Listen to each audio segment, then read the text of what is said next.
What is going on, YouTube people? Neo Cards and Comics here. Today, to wrap up New York City Comic Con, I had the pleasure, along with my wife, of attending New York City Comic Con this past weekend. We went for most of the day on Thursday and pretty much a full day on Friday. We both did some panels, did some shopping, hung out with some friends, met some new people. Overall, an excellent time. I'm going to come at this from the angle of comparing it to a lot of other shows that I have been to. This is only my second true Comic-Con. So as a resume, I guess, I have been to two nationals, that's the largest sports card conventions. The past 2 years, I've been to many regional shows like Atlanta, and then a little bit smaller regional shows, Shipshewana, the Midwest Monster, and then plenty of local. Those are all card shows. On the comic book side, I've been to Heroes Con, which is an excellent comic book show in Charlotte, North Carolina. And in my youth, I attended Gen Con, which was, or is, the largest tabletop gaming convention in existence. And that gets quite a bit of attendance as well. This kind of came together last minute for me. We had bounced around attending this for a while. We didn't make final plans until about 2 weeks before. I had a 4-day access badge. My wife had tickets for Thursday and Friday. So we had decided the entire trip was based around us doing a couple days at Comic-Con and also doing a day or two in the city. She'd been in New York City quite a bit. I had never really experienced the city. So it was a combo con trip and weekend getaway. Couple quick takeaways. One, the venue, absolutely loved it. The Javits Center, where it's at, gorgeous center, had a cool roof, lots of lighting, tons of space. I would really like to see a national hosted there. If they want to go back to the East Coast, I know that they prefer Atlantic City, but if they wanted to have something over that way, I would 100% move it a little bit north to New York City. And at the Javits. It's multiple floors.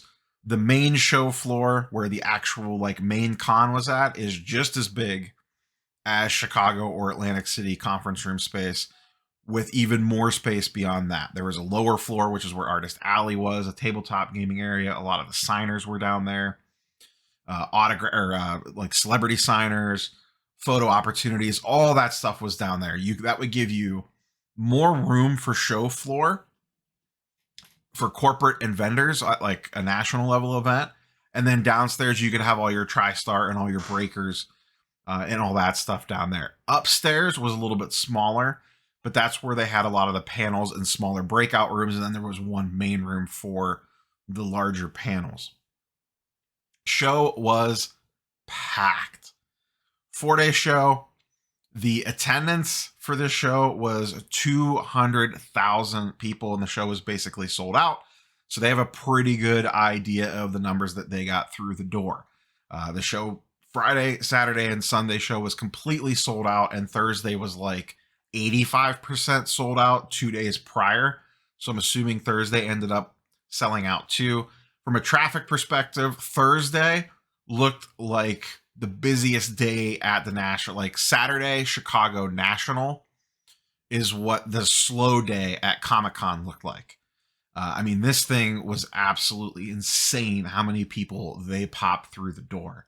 Friday was way busier. Way busier. Once again, if you've been to the National before, think back to Chicago 2 years ago now.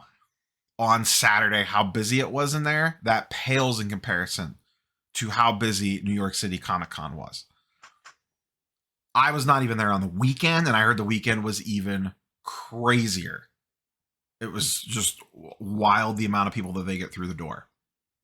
And this is definitely my big takeaway here. My goal going in, I took cash with me in regards to look for keys and slabs and all that stuff. I was not going to this shopping for books per se. If I ran into something, I would have pulled the trigger on it. I went for this more for the corporate experience and for the social aspect, maybe catch a couple panels or two, and then they just generally check out the vibes of an ultra large Comic-Con like this. Like I have been to the sports card version of this. It's the National. I wanted to see what the comic book / pop culture version of this looked like. Now, obviously, San Diego Comic-Con is the king of kings when it comes to these conventions. New York City Comic-Con is probably second in that, in my opinion. I'd probably C2E2 would be up there as well. And now you kind of have D23 in the mix as its own little thing. But as a celebration of basically nerdom across the board, I would probably put NYCC behind San Diego Comic-Con. And then there's a bunch below that. This, from a shopping experience for books, it just wasn't really viable for me. One, it was so busy, it would be hard to even look for stuff. Two, we were going out to dinner after the con, bumping around the city. If I go and buy like a $1,000 or $2,000 CGC slab, now I got to put that thing in my backpack. At Charlotte, no big deal. It's a short walk back to the hotel. Drop it off, done, good. New York City Comic-Con, it depends on where you're staying. We were staying pretty far away. I mean, we were a train ride away, but still, multiple stops, you have to walk. It's just a lot more toting around. And CGC slabs aren't like a graded card where you could just kind of slide it into an internal pocket and go about your business. I'm sure they make little portable cases. I know I have a very large case, kind of like a Firebox or a Zion case for sports cards. I have the equivalent of that for CGC graded books, but it's not for carrying around at a convention. It's my oh crap bag at the house. All my expensive books are in that box. And if I would ever need to run out of the house last minute, if something catastrophe would strike and I needed to get out of the house, that's the case that I know I need to grab in a hurry and move. So that's what I use that for. To haul that around at a con is not viable. So I didn't want to go buy like $1,000 book, shove it in a backpack and pray it get back to the room in one piece. If I was staying close, maybe that would have been a little bit different story. However, I did, I'll do a pickup video later in the week, so I don't want to get too deep into the weeds on pickups, but I basically bought a lot of stuff from corporate booths. Not a ton, but like, exclusive card sets, pins, some t-shirts, all the kind of nonsense that you would assume would be associated with this. I didn't buy any Funko Pops or anything crazy like that. That's not really my scene. But that was definitely a major, major part of this convention. The line for the Funko booth was absolutely wild. I mean, wild. And the bags that people were, I could not imagine carrying around the bags that those people were carrying around. They were larger than some people. That's how big these bags were, and they were completely full. I could not imagine lugging something like that around a convention like this. So to me, this was not a convention about shopping for comic books. To me, that's what Charlotte was. Heroes Con was the perfect blend of, we have, nerd culture stuff, and then we also have tons of comic book dealers. I went to Charlotte to buy books. I did not go to New York City Comic Con to buy books. I went to New York City Comic Con to take in the corporate experience, the social experience, and then also a little bit of just the city. Get some good pizza, go check out some things that I had never seen before. That aspect of it. One of the big differences between, and I talked about this before when I've compared Comic-Cons to card shows, the diversity on the Comic-Con side is 1,000-fold compared to a card show. I would almost be willing to bet it's like a 60-40 split, male to female, and then, races of all different kinds, shapes, and sizes of people. I mean, it is an extremely diverse crowd compared to a card show by a mile. And that probably leads to the attendance factor. So when people talk about, we need to bring women into the hobby, or we need to be more open to people coming in, this, that, or the other thing, that's why you get, like I said, the experience at Comic-Con in regards to the audience and the people walking through the door was so much different compared to a card show. A card show, completely different vibe attendance wise. The other thing that's different, and don't get me wrong, I'm gonna paint with a broad brush here and kind of speak on like a macro level of things, because there's definitely you could reverse this very easily for a smaller segment of people, but the vibes that I got anyways, the majority of people that are attending Comic-Con, I don't want to say they're doing it for the love of the game, but they're doing it to celebrate whatever it is that they are a fan of and whatever someone else is a fan of, whether it's, whether they're cosplaying or they're for an anime or for Marvel or for a TV show or whatever the case might be. They're there to celebrate what they love and are passionate about and collect. There's definitely a segment that is there just to buy the con exclusives and get them on eBay as fast as possible.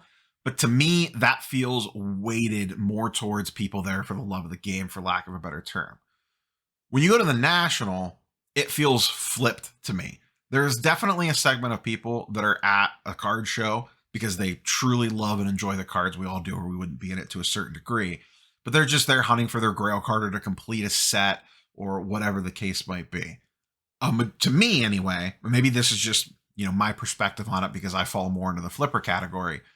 A lot of the card show attendance cares more about making 10% on the next transaction than they do actually enjoying the cards. And once again, I'm not saying everybody, so just calm down in the comments.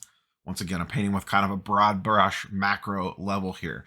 So it was kind of refreshing to see people just enjoying the show and the medium and collecting whatever it is that they like just because that they like it, and people being excited about it versus, oh, I need this for 20% below comps so I could go sell it tonight at trade night for 10% below comps and make my 10% cut on it.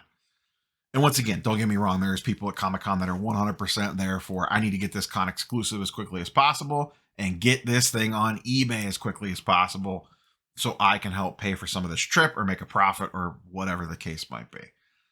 So it's just very refreshing kind of seeing the more, like I said, for the love of the game angle. I'm gonna use that phrase again because I think it is the best way to kind of describe it. Panels were fun. I went to one panel on Thursday night. It was the Critical Role / Vox Machina, Legends of Vox Machina panel for the Amazon Prime show. It's an animated show for those that may or may not know what that is, based off a live stream D&D campaign that I've been a fan of for many years. The full cast was there. It was really cool to see them come out on stage and be semi-close and just watch their 1 hour panel and get a sneak peek for the following season.